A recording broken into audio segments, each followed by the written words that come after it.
But so out of that, we've got lots of things to talk about tonight. Some recruiting news. Also, what would you do if you're making a logo for Florida football? What player would you use? That in commemoration of the great Jerry West, who died today at 86. He was a logo for the NBA. So stand by. We'll have Ali Peek Wilbur with us just a moment, dropping some knowledge on us.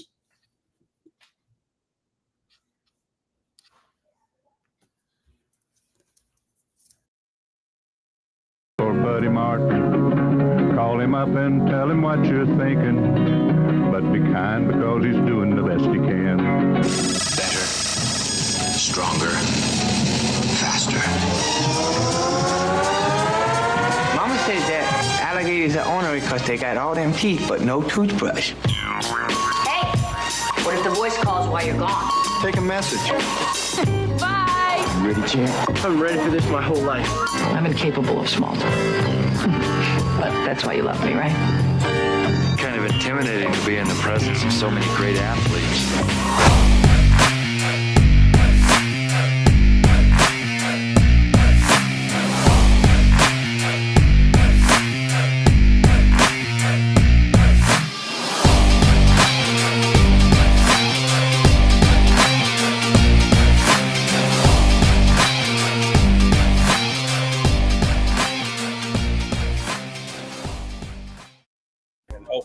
Oh, here we are. Okay, I'm finding my way along here, Ali. I've got new software and new toys, and I get lost sometimes. But I found you. Good to see you again. Hope you're doing well tonight. And we're coming to not the end, but we're going to a transition period of what has been one of the great 10-day or 11-day periods we've had in Gator sports. We talked about it some last week, and I've read the columns about it, and I've never seen so many Orange and Blue Bloods so buzzed as they were starting a week ago Friday with what happened to the softball team, the baseball team. It's been fun, hasn't it? It's been, we were on air this time last year. Remember when we were watching golf, the national championship golf match go extra holes?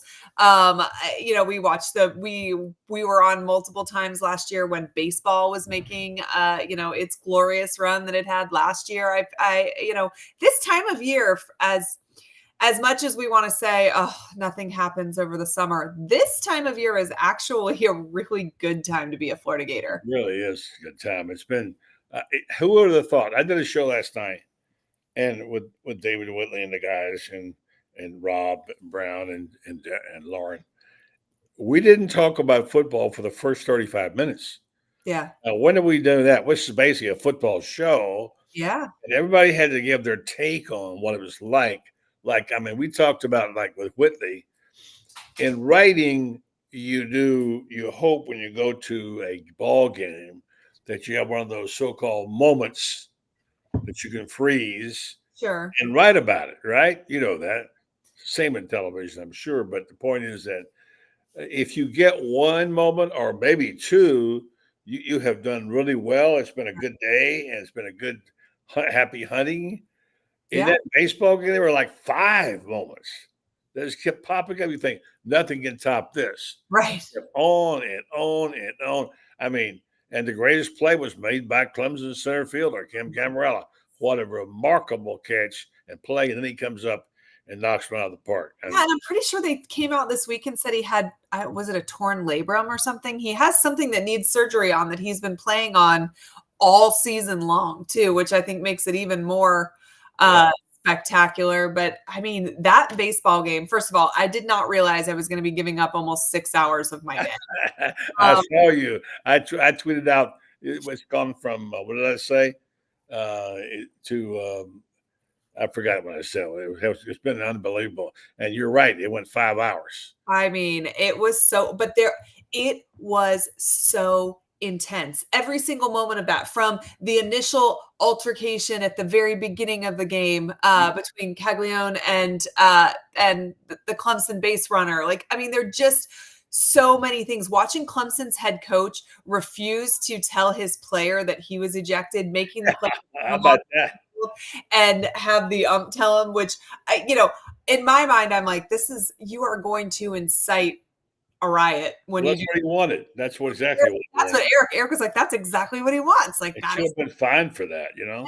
and truly it did give Clemson, I think a Clemson team that was playing It with did. a little bit of trepidation, kind of the shot in the arm that it needed. But that entire game just it had it all. It was so dramatic. It is maybe the best baseball game I have ever seen. I don't know how, and some people like the Shane Matthews said that the catch by Camarella was the greatest athletic play he had ever seen.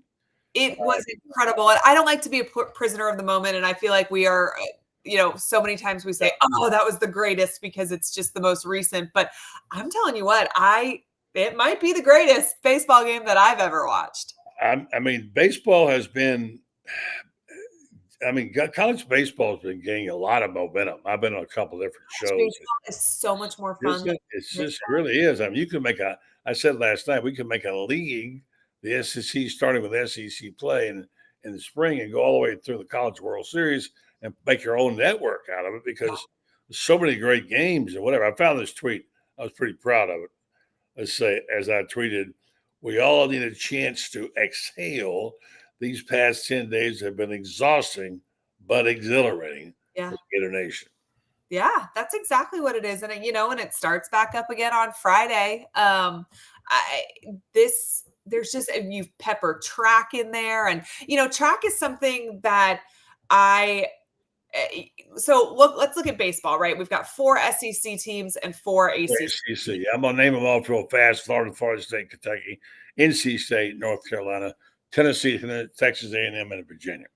And we think about all of the major sports. I think about basketball. There are multiple SEC teams that make deep runs every single year. Same thing in football. You look at the top 25, you're talking about more than half of the conference is sitting in there at any given time. I think about women's gymnastics. Women's gymnastics is filled with incredible SEC teams. Same thing with women's softball. Same thing with swimming.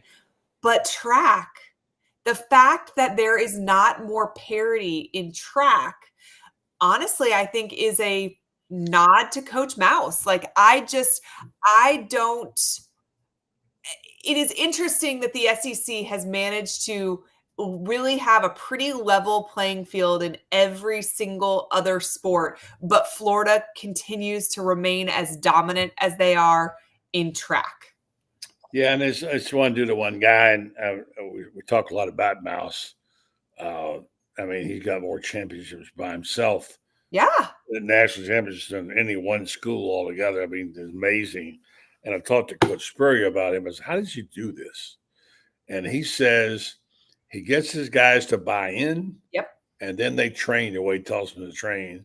Yeah. We talk about Urban Meyer being a great planner, right? Plan to win, all that. Yeah. How can a guy plan out something so well to say, we don't care about the SEC track meet. We're going for the national. Yeah. Get it to where you win it by 1 point, Ali. And then the next day, the girls come, ladies go out, and they almost fell. Arkansas got to finish 1, 2, 3, 4, and they wound up 4 points behind them. I mean, this guy is a master planner. It is wild. So I don't know if you know this, but Eric ran the decathlon at Florida. I think you told me that before. And I think that there is a chance if we asked him right now that he would tell you that Mouse is actually the greatest coach that has ever coached him. I've already said it myself, the greatest coach who ever coached at Florida.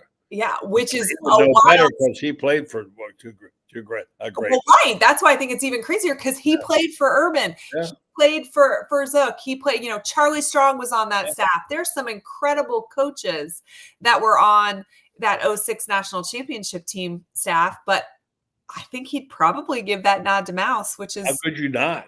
Yeah. Depends on your criteria. Yeah. You say, well, it's not major sport. Whatever you want to say. I don't care. If it was badminton and you had that many national championships, fantastic. Do you know the same year that Eric won a national championship in football, Florida came in second in men's track and field because a runner that they had, a distance runner who was in the prelims, I guess, seeded number 1, has been number 1 all year long, but his finals race fell on a Sunday, and it was against his religion to run on Sunday. So he pulled out. Yes. from that race, and Florida ended up second to Arkansas, who had since has to vacate that national title for a cheating scandal. Oh my goodness! Wow. So he almost had a national championship in 2 different sports that year. Hey, that for people, we have a lot of new viewers now on our new channel and stuff. By the way, thanks for listening, folks, and thanks. Appreciate our sponsorships as well, especially Meldon Law. We'll talk about them in just a minute. But tell them who your husband is. And by the way, I can't get your camera over just a little bit because if you look at back of my I want you to put your father up there. My grandfather Grandfather up there, yes. All right. So over my head, you can't really see it. Over my head to right up there is my father, Wilson Martin, who was a journalist. Here he's typing right there. So it is Father's Day. So you can remember your grandfather. Tell him again who he was, Scotty, and also this is Wilson Martin, my dad right here. I love that. I love that he's up in there. My grandfather was Scotty Peek, who played in the early 50s. He actually played for a year, went and fought in the war, and then came back to Florida, finished his football career. He also ran track. He still holds a record there, the 220 on the curve. They don't run it anymore, but he does still hold that record as well. And he loved the University of Florida more than anyone I have ever met in my entire life until the day that he died. He worked for the Florida Foundation for 25 years. Pretty sure right up until his death was making those phone calls, trying to raise money for the University of Florida. Blue blood, I'm telling you what. Orange and blue blood. And then my dad, Skipper, played in the 70s. My brother, Scott, played in the 2000s. And my husband is Eric Wilbur, who was our punter from 03 to 06. A great one. That national championship run. Yeah, he was pretty good. He was. And by the way, have I ever asked you to put that helmet on before? I don't know if you have or not, and I don't know if it's known for us. Let's see. Let's see. I love those helmets, man. Oh, that looks cool, man. That is a cool shot. You should use that for your picture. Yeah. My goodness. So that's wonderful. Well, anyway, I think the reason I'm pointing that out is we're going to have a conversation tonight where you kind of got to have some skin in the game. When you I feel like I've got a little bit in it over these years. Been around, I've seen a few things, and I'm going to ask people this question. And folks, if you're just stand by, we'll get to you here. I'm going to find these notes. Here they are here. No, not there. I'll chat. There it is. Okay, I'm just learning this. I'm asking you, since in honor of Jerry West, who was one of the great, not only one of the great athletes, the greatest pure jump shooter of his day. I know people will say there are others. I get it, but he was such a graceful player, and out of Cabot Creek, West Virginia, and of course he lost like 6 times. The Lakers did until they finally won. And Magic and he were good friends. I'm mentioning him because he is the logo, and I had that picture. I don't know if I can find it or not. If you have an NBA logo, go look at it. You'll see his silhouette. That's Jerry West right there. So I'm asking the question, especially from people like you, Ali, who you have so many legacies in this game. And you don't give me the answer now. Think about it. Who, if you had to make a silhouette of Florida football, a silhouette now, not a picture, whose outline would be on it? It's an interesting discussion because you can name a lot of names, but a lot of it depends on how it looks. I can't give you that right now. But anyway, I'm getting a question from Michael Burton about my father. Thank you, Michael, for saying that. I just to give you just a brief overview of him. He was a newspaper man. He was born in Ocala, and he worked at 4 or 5 different papers, including the Bradenton Herald and Tampa Times and St. Pierre Independent. And then finished his career out in Marion, down in Bradenton, where he was the managing editor of the Bradenton Herald, and then he was the PIO for the sheriff there for years. His name was Wilson Martin, same as mine. So thanks for asking about that. And tell us about your dad. Tell about my dad? Yeah. My dad Grew up a Gator. We're from Tampa, so he played at Jesuit. And if you know anything about high school football in Tampa, you know that the Guy Toff Award is the most prestigious award that is given out. My dad was the first person to win it for Jesuit, the first person to win it at any private school. And he was coached by Bill Moynihan, who I'm sure, buddy, that name rings a bell to you, but Bill Moynihan was Tampa high school football. And pretty much every single current high school coach in Tampa has some sort of tie to him. We talk about the Bill Moynihan tree all the time. And Coach Moynihan actually ended up being a transplant survivor. He got a new kidney, was supposed to live about 10 years with this, and he ended up living 26 before it gave out. Incredible man. Anyway, that was my dad's high school coach. Jesuit, went to Florida. And he still does stuff with the University of Florida as well. He sits on their real estate board. He has done lots of different things with their business school, Gator through and through. And there's 7 of us. So his parenting job is literally never done. Yeah. By the way, is Jesuit where Rick Caceres went? Is what? Jesuit is where Rick Caceres? I think Rick Caceres did. I want to say that was Hillsborough, but I'm going to Google it right now because it's Hillsborough. You don't think it's Hillsborough? Let's see. It sounds right. But anyway, someone asked me last night to give him the name of one of maybe the greatest athletes of Florida at all time. Well, I mean, we can throw out some. There have been some great ones, whatever. But just for the heck of it, I put Rick Caceres in. He went to Jefferson. Jefferson. Okay. Yep. Anyway. Okay. Yeah, Jesuit. All right. So let's do this. I'll be waiting for Tony here. I'm going to put that question out there. If you're doing a logo for University of Florida football, whose likeness or at least silhouette would you put on it? And we have lots to choose from. There are statues, but maybe if you look at the Jerry West logo, you can almost see that Jerry West in it and his silhouette. Although the NBA never did confirm that's what they did. We know they did.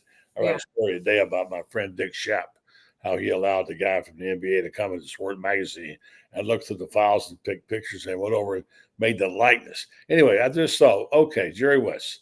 I read so many things, so many glowing things about Jerry West today, incredible things, including from Magic Johnson and Pat Riley. I mean, they talked about when they were young, eating hamburgers and milkshakes together, when they in basketball, what great times they had. And Magic said he broke down and went over every game with him and every nuance that the first 2 or 3 years of the Lakers. He said it was a master class. Yeah. Every little detail, Jerry West. Very few people know how great Jerry West was. And so I'm very sad about it. But I'm thinking, what a way to honor a guy. So whose logo are we going to put up there, Ali? I mean, I think you got to go with Steve Spurrier. I don't think that there's a single person that impacted Florida football, both from a player and coaching perspective, than Steve Spurrier. You could just do the visor, just like they do for Spurrier's restaurant, and everybody would know exactly who you were talking about. But if there's only going to be one logo, I don't know how you pick anybody else. I think you're spot on. And I've got a great picture on my wall over here, which my wife and I are going to hang up, of him kicking the field goal.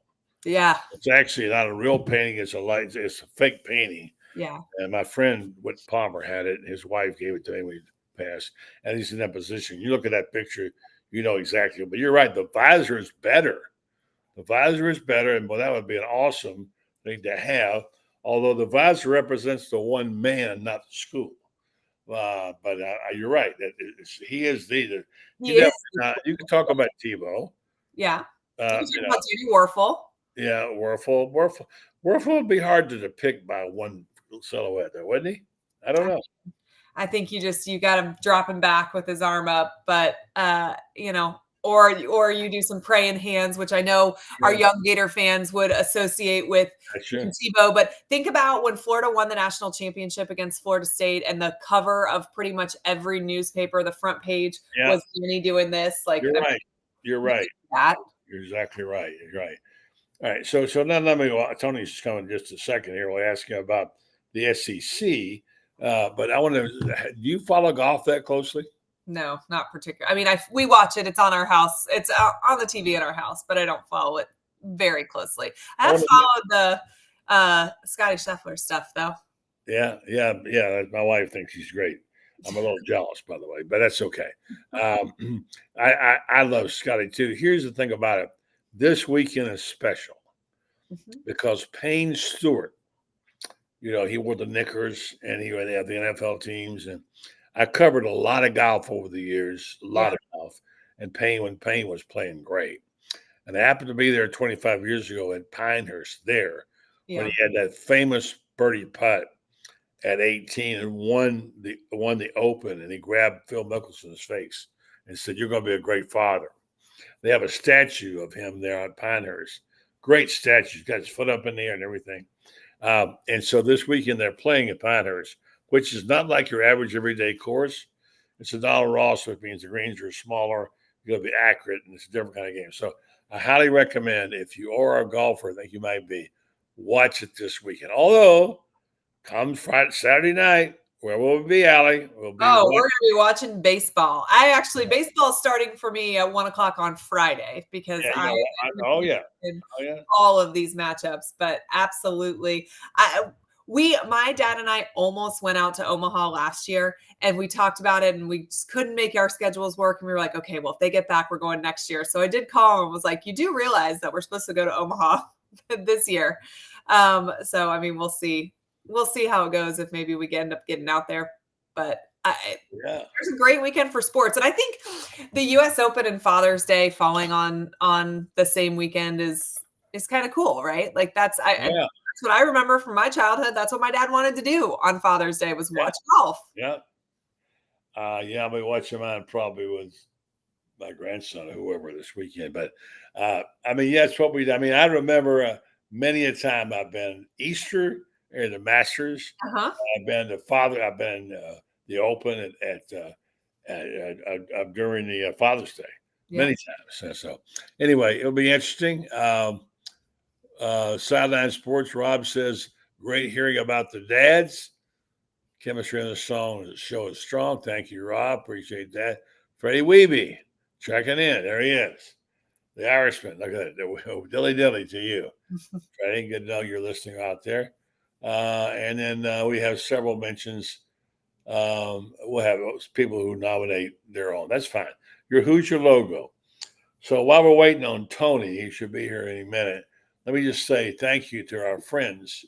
And I'm going to get you to tell about your podcast who sponsor this program, not the least of which is Meldon Law.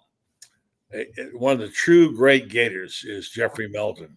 He lives it every day. He gets to also play in it. He gets to sponsor it. He has a Facebook page where he gives away tons of tickets and stuff. And he is all around sponsorship of every kind of NIL in Gainesville. Of course, by the way, Meldon Law, they do practice law over there. I should tell you that. In fact, they just had a new office. They've had one in Ocala, one in Gainesville, one in Lake City. Now they have one in Williston as well.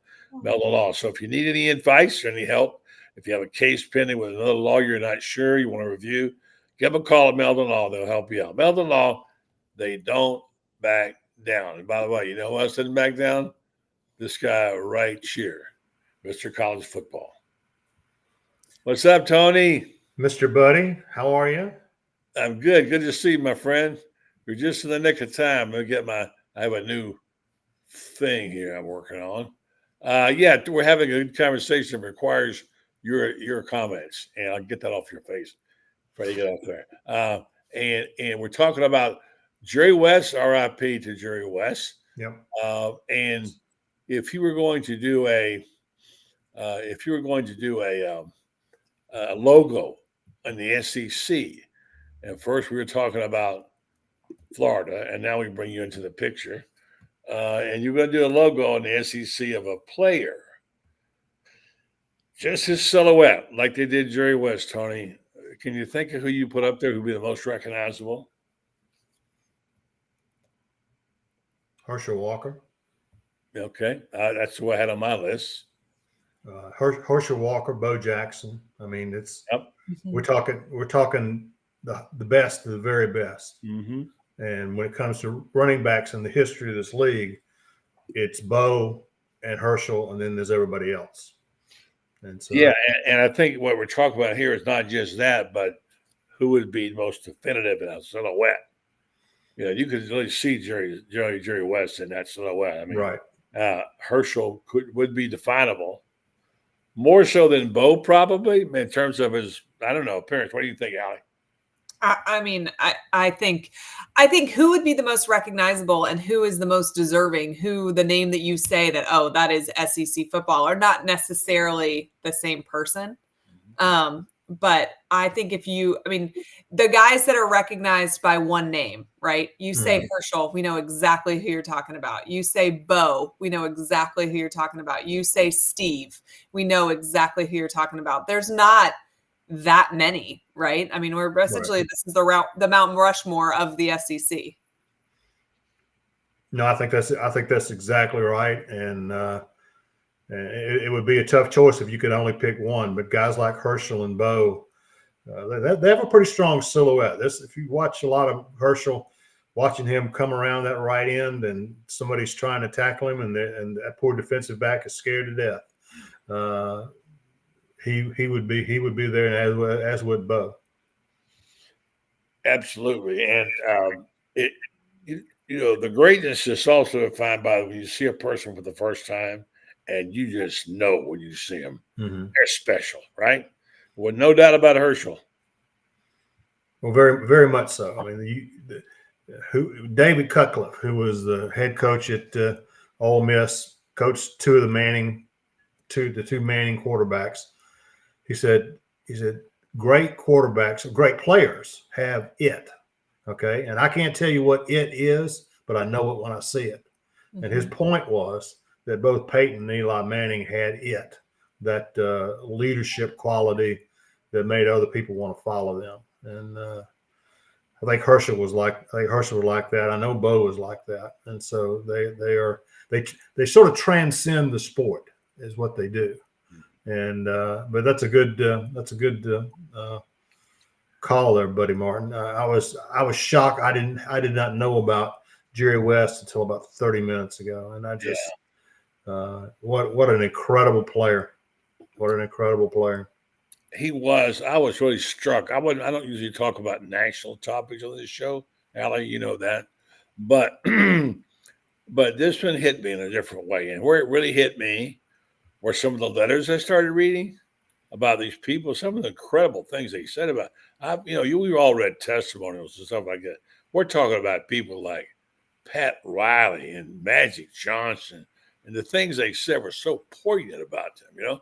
And this, and the fact is, what's ironic is that he's the logo. We all know that. I wish I had the picture. I put it up, but they never admitted it. David Stern went to his grave without admitting Jerry West was the inspiration. There's several stories out there. I just read one a while ago that you remember Dick Shapp, of course. Sure. You might not remember him. I love Dick Shapp. He's one of my idols, by the way. He's a talented guy. And I did some writing for him at Sport Magazine. There was a guy in New York who was going to work on a logo, not officially, and he went over to Sport Magazine, where Shapp was before he went to Siegel was the guy's name. And he gave him access to the photo archives. And Siegel told somebody, I found this picture of Jerry West dribbling down the court. And of course, growing up in New York, and my father loving season tickets for college and pro games in Madison Square Garden, I'd seen West play a lot. Siegel came out with nearly 50 designs, several inspired by West dribbling and shooting, taken by Wynn Roberts. And that was the piece that was picked. I thought that was pretty cool. No, I didn't know all that, how he did it. I knew Dick Shapp pretty well. So anyway, here's what, just let me read a couple of things. Pat Riley is a very small type. I love Jerry West, love being Lakers together. It was sacred around. He said, today's sad news about his passing brought back many of those special moments with Jerry those beautiful memories came down to a waterfall of tears, all coming out so fast, so vivid, so etched in my mind. It was like yesterday after a shootout at the Forum. We'd hustle after a shoot around at the Forum, and we go to Holly Johnson's drugstore in Westwood to eat the best burgers, drink milkshakes, and savor a great custard pudding with each bite of whipped cream before we headed home to nap. And he talks about that. Who would think about talking about food at a time like? But you can just feel the bond there, can't you? I mean, it's just wonderful description there, I thought. No, it's clear there was an emotional connection there between the two. And if you, for Pat Riley and what he did with the Lakers, and Jerry West for what he did with the Lakers, those men had to bond. It had to happen. Yeah. So that's a neat passage. Yeah, and one more thing. I'm sorry, but this is such good stuff. Magic Johnson says, I met Jerry West for the first time in 1979 at the Forum, where he introduced me to Bill Sharman, Chick Hearn, and then owner Jack Kent Cook.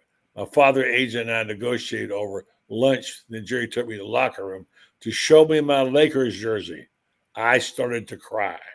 And Jerry explained to me the expectation of wearing the purple and gold, how he saw my role, how he envisioned me fitting in the organization. I'll never forget that moment. Wow. That's amazing. That's strong. Yeah. All right, back to the subject. And Tony, I know you like to follow golf a little bit.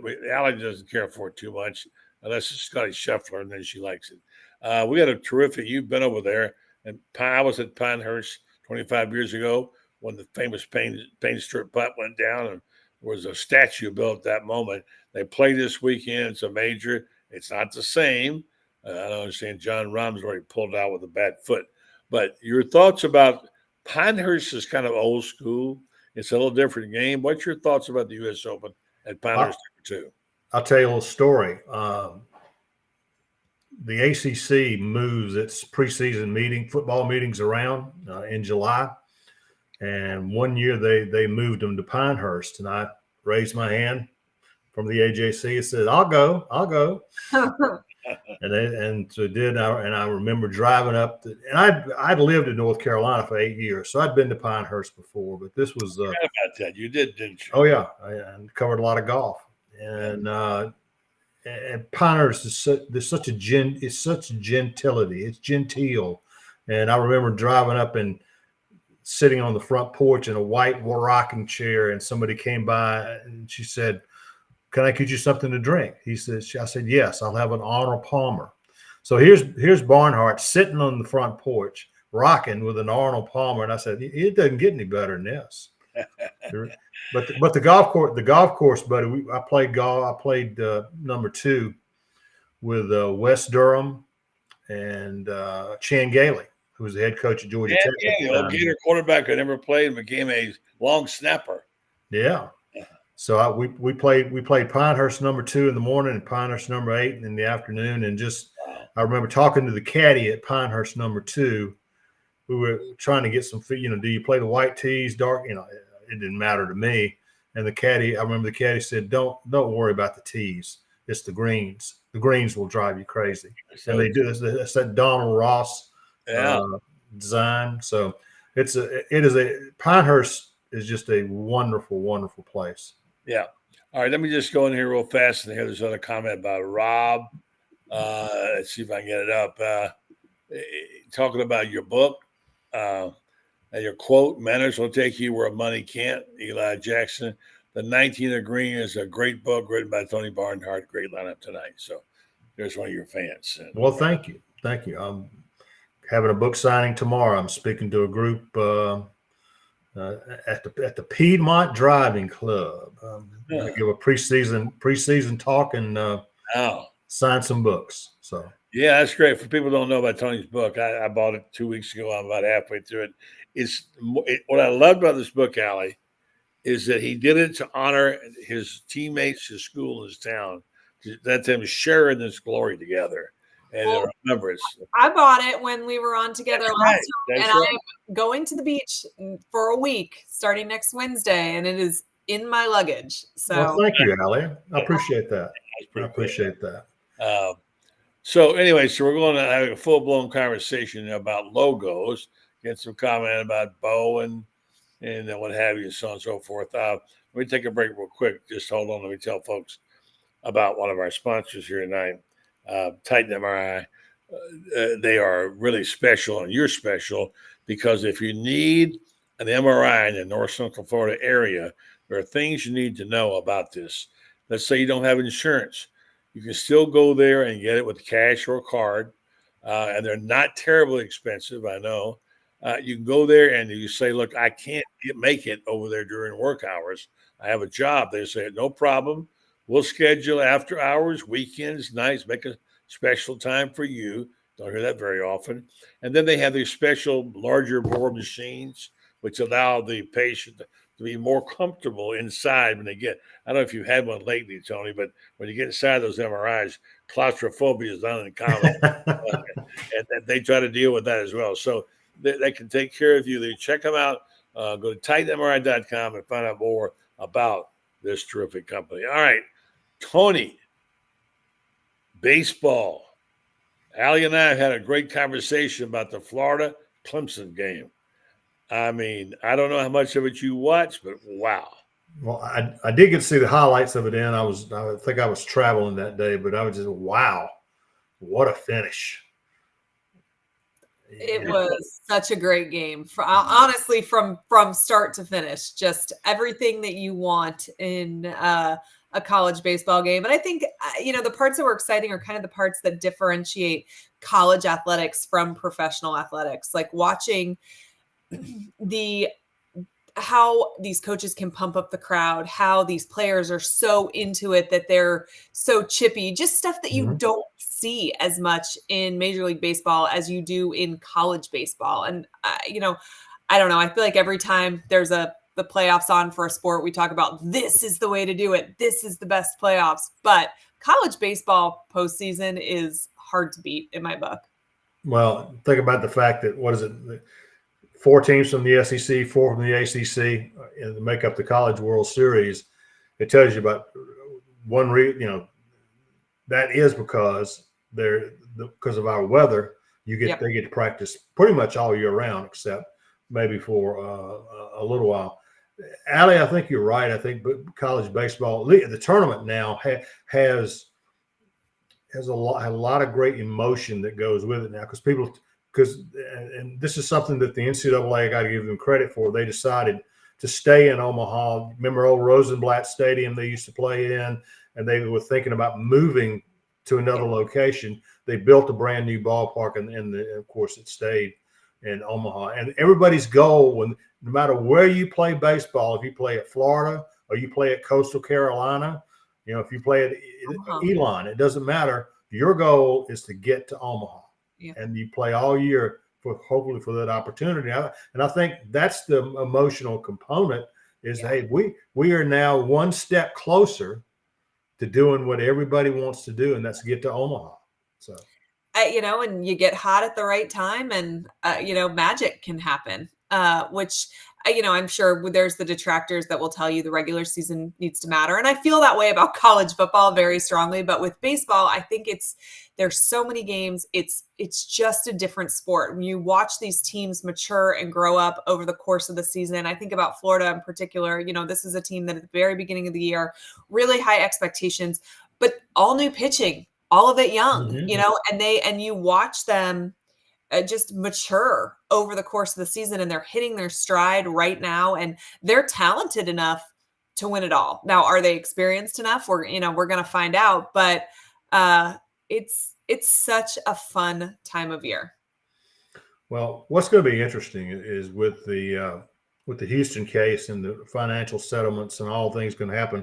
There's going to be a push for baseball to get more scholarships, and that push is coming. And because they're saying you're underfunded. Look at how this is. You're underfunding this sport. So I think there will be, and I don't know if it'll be a successful argument there, but there are a lot of people who think, 11.7 scholarships makes no sense, Mhm. and Well, they need to do more. But the interesting thing will also be to watch what happens with NIL, because if it is going to fall on the universities to fund NIL, with the need to have the same number of girls scholarships as boys scholarships, that's going to make things interesting for non-revenue sports, which baseball is a non-revenue sport for 90% of, college programs, if not more than 90%. And that's going to play a factor too. But yeah, the fact that most of these guys are on half or quarter scholarships or third scholarships or whatever is insane. I was telling somebody the other night, I'm an old baseball player. I actually got a letter in Florida when they had freshman teams. And of course, I had no chance of ever getting a scholarship. But the high level, the players really were good. Dave Fuller, who was a really good coach in his day, I was not a fan of his, but I did play for him. And he split up those 4 scholarships where one guy got books, one guy got a room, one guy got tickets. I mean, he broke that thing in 9 different ways to be able to do it. And you're right, 11.7 scholarships. How about 3 scholarships, Wow. And the game is now, I'm told, Tony, you can speak this better than I, that now baseball, some places, is making a good bit of money. Is that true? I think it is. I think it's at places like LSU, Mississippi State, places like that where they're sold out a lot of the time, and there's a lot of advertising dollars that come into it. So yeah, I don't think they're making a lot of money, but they're not losing money, which is what a lot of people do. Yeah, it's no longer just something to do between football seasons either. You take programs like Mississippi State and then LSU's, they're really on fire. Tennessee is going through a great stretch right now. Yes, they are. Yeah. A couple of notes. Florida, only school to have baseball and softball College World Series in 2024. Way to go, Gators. Very good. Kevin O'Sullivan, by the way, lost a super regional game to Southern Miss in his second season. Since that year.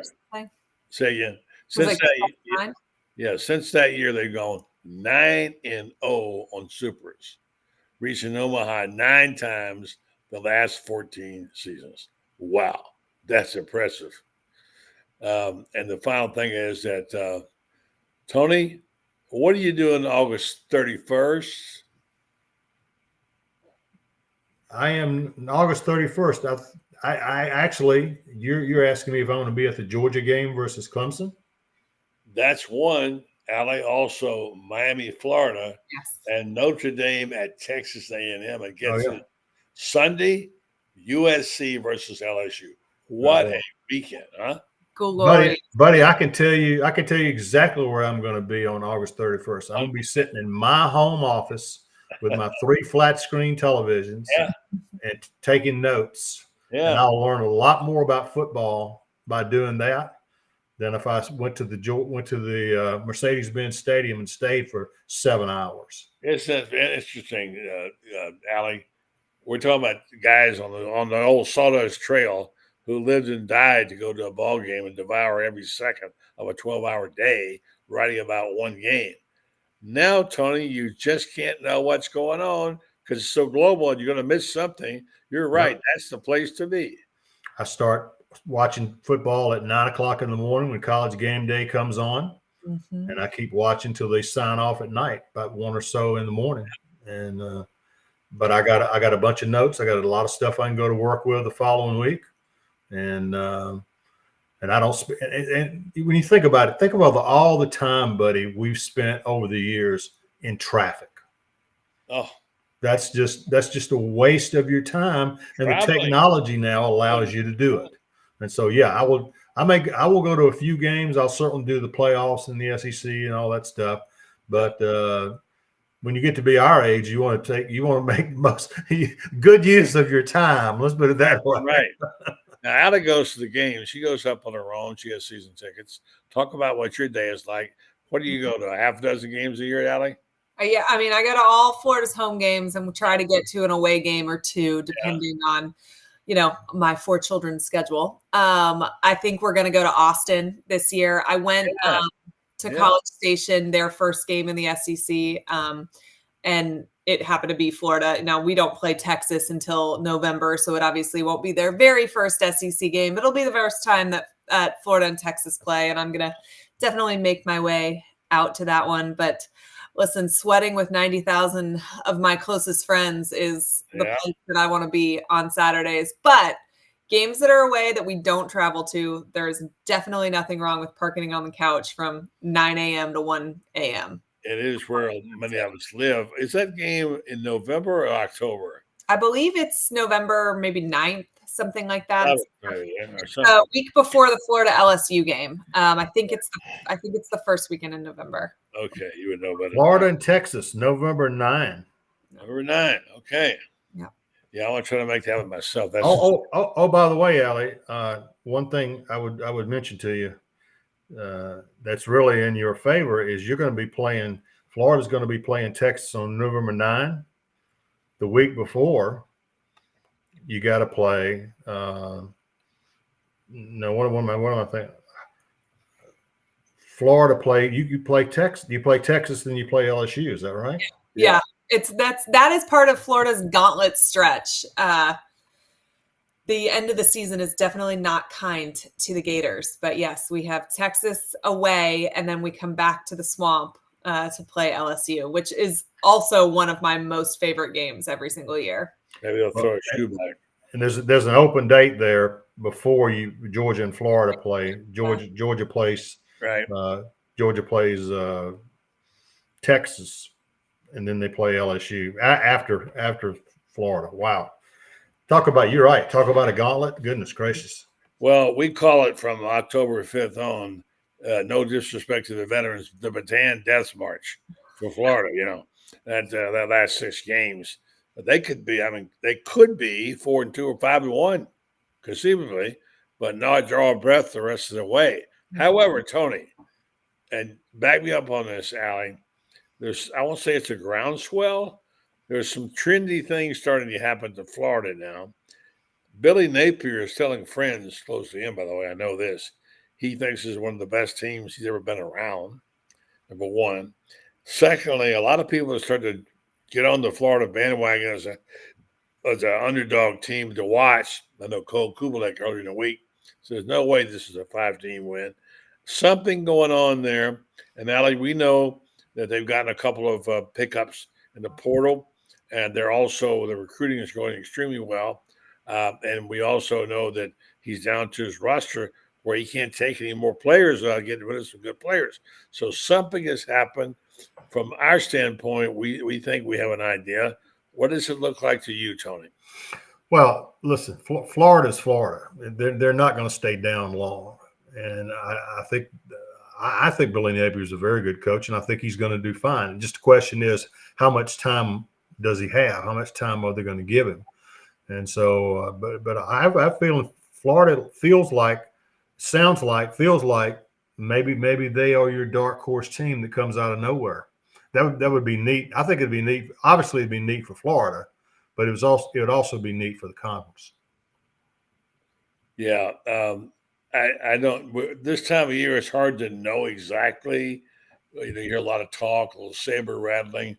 We had a very good piece on Gator Bait written by a very good writer, a friend of mine, who wrote a piece about how sometimes these big schedules never turn out to be that because it's a long season. People get hurt, and things happen. And Tony, we know the vagaries of any schedule, and also, Ali, a 12-game, a brutal schedule, which is what they're going to have. Everybody in the SEC has this. Mm-hmm. If you don't have a depth and you get beat up every week since September, what's it going to look like to you, Tony, in November? It's going to be hard. I had a new coach come in the league several years ago, and I'm sitting in his office. I said, tell me what you know. Tell me, he'd never coached in the SEC before. He said, tell me what you know about the SEC. I said, most people talk about the fact that it's a line of scrimmage league. And he said, yes, it's a line of scrimmage league, but it's also a depth league. If you don't have depth, November will eat you alive. Yeah. And so he said, we've got to get our depth up. We've got to recruit. If I have to recruit more players from one side of the ball, I'm going to do it, because if you start getting thin in November, it will a complete season can get away from you. Ali, we agree with that, don't we? Yeah. I mean, I think that's been Florida's struggle the last couple of years. It's not that they didn't have great players. They did have several great players. They just didn't have enough great players, because you've got to be able to replace offensive linemen, like this. You got a D lineman that goes down. You got a linebacker that goes down. It's got to be next man up, which is why creating programs as opposed to teams is what has worked in the SEC. Look at what Alabama does. Look at what Georgia is doing. I think in the NIL era, it's harder to create a program. Right. I think most of the time we're building teams for one season. But if Florida can get a program going again, I think that, they have a shot to make some noise. I think what happens in this Miami game is going to be, even though it's the first game of the season, I think it's kind of a bellwether game, right? You look at Mario Cristobal, who is in the identical situation as Coach Napier, year 3. Record isn't what fans had hoped it would be. He was brought in as a huge recruiter, and I don't know that that's panned out to what Miami fans necessarily thought it was going to be. They've had a ton of attrition. If he beats Coach Napier, it's not great. Flip it around, Napier beats Miami in the Swamp. I think that there's kind of a groundswell of support that happens from that. Okay, we've gotten over that hump. But Florida has got to be 5-1, at worst 4-2 those first 6 games, or it gets ugly. Well, they say that Missouri is a show me state. Well, Florida is going to be the show me state when this season starts. All fans want, they want to win. But if you don't win, show me something. Show me something that's going to get me excited. Show me something that says we're going to be good offensively. Just show me something, and I'll get behind you. But you're not going to bore me to death. Okay, I'm not jumping on the bad one until you show me something. Well, buddy, we've said this on the show for months now. You can sell hope or you can sell wins, right? And until you can sell the wins, you better be able to sell the hope. And I think Florida is not as talented as some of the teams on their roster. It seems like they've really gelled as a team. They have a lot of heart. That can take you far. What they need to not do is make silly mistakes. If they can play clean football, and if you lose heads up against a better team, sometimes that's going to happen in the process of the rebuild. You just have to be smart. You have to show us that you're moving in the right direction. Tony, you said show me. I thought you were going to point out that Florida has 7 games in the Swamp. 7. I mean, that's a little bit of an edge right there. I don't know. And Allie's going to go to all of them. I'm going to go to all of them. Yeah, absolutely. That's courage. That's courage. That is courage. I'm going to take 4 kids to several of them. That's a lot of courage. I don't know if it's courage or stupidity, but it's going to happen either way. That's great. I found thoughts, guys, about the baseball World Series. What's happening in the South, where all the good teams are now? 4 ACC and 4 SEC games in the College World Series. And, hey, they play better ball down there, don't they? I guess it just means more, huh? There you go. Yeah. They got to do something for the ACC. They can't buy that stuff. Well, it's a fun sport. You notice watching this year's tournament, and the announcers on TV made the point was college baseball has really undergone a transition in the last 3 or 4 years from the old small ball, get a guy on base, bunt him over, get her in. Now they set a record for home runs. I mean, the guy at Georgia is going to be a first-round pick, maybe the number 1 pick, because he set an NCAA record for home runs. So it's a fun sport to watch. If you've ever sat out in Mississippi State's left field thing, that's cool. Yeah, and a lot of baseball traditions, they have these traditions. So that's gonna be fun. We're a little sore about that guy from Georgia being a Golden Spikes finalist, and Caglione, who had a fantastic year, is not. He gets to go to Omaha, and the rest of them stay at home, however. And I think he'd prefer Omaha. Yeah, I think he would too. He's that's very much so. Well, Tony, good to have you back on the program again. We haven't got long to go. You're heading out soon. When's SEC Media Days? I've forgotten. SEC Media Days start July 15 at the Omni Hotel in Dallas, Texas. Not that you'll be there or anything. I will be there because once we leave Dallas, it's pretty much on. So yeah, all of a sudden it's a new league, Ali. It's a new league. You got these two teams. Texans already telling us how they're going to take over. How about that? Yeah. But it is nice for the SEC, Texas and Oklahoma. That's a fit. That's a contiguous state. That's a fit. Yeah. We don't have California.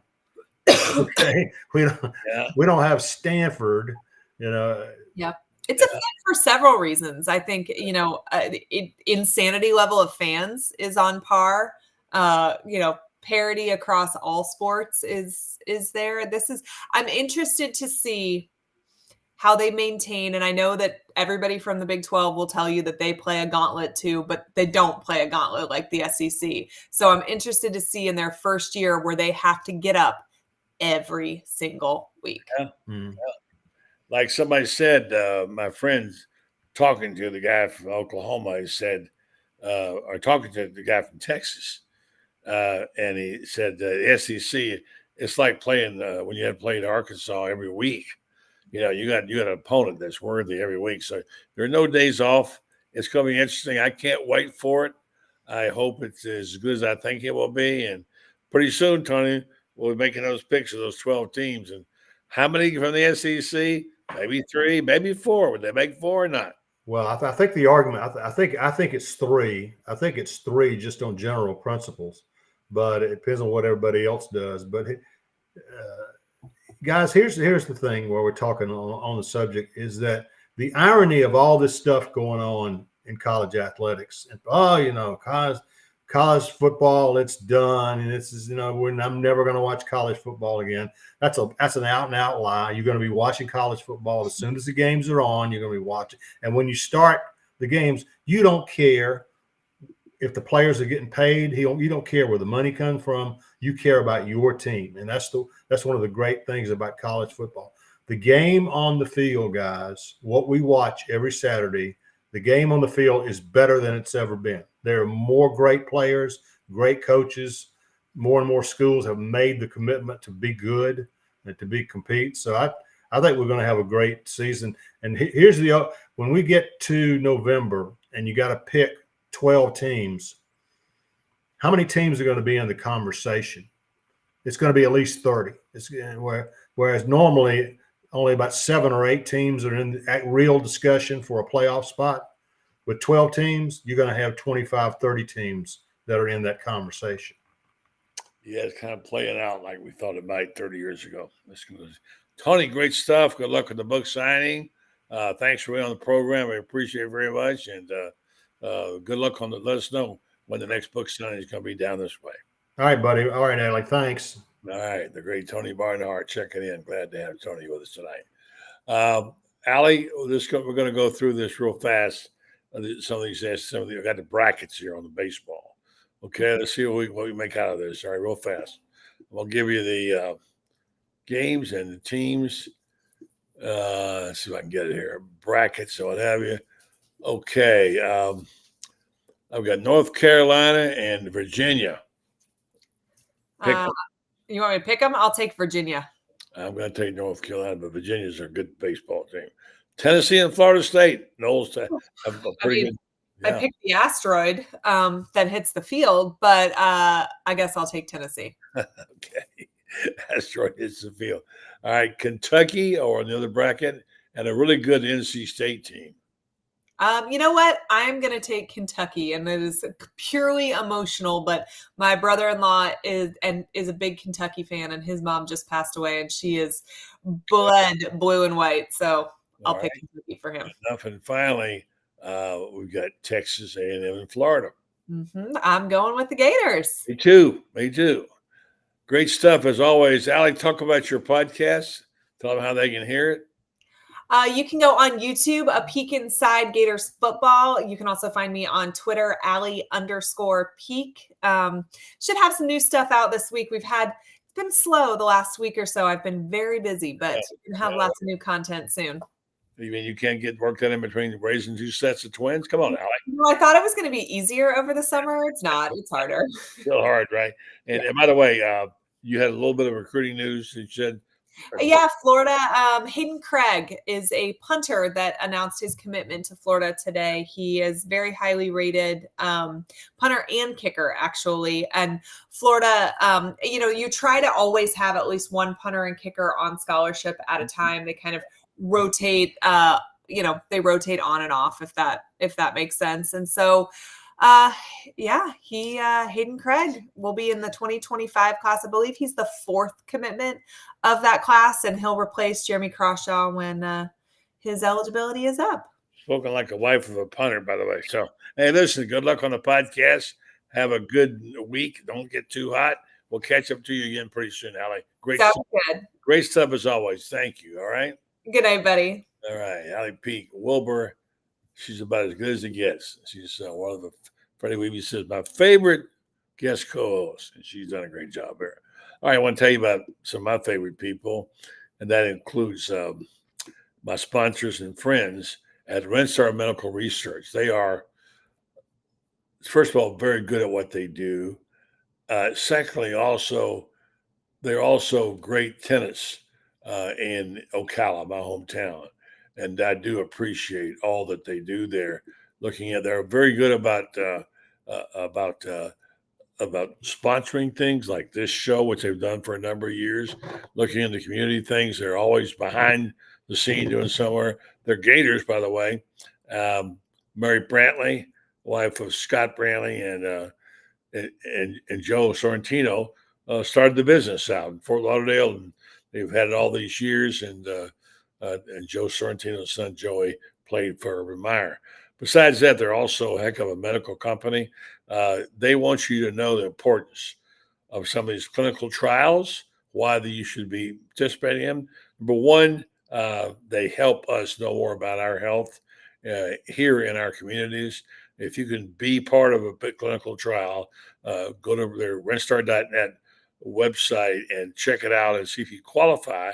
In some cases, you might qualify for time and travel payment compensation, and then you'll be part of a program where that data will be used to biomedical people who are putting together treatments for us in our area and making life better and our health better. So check them out.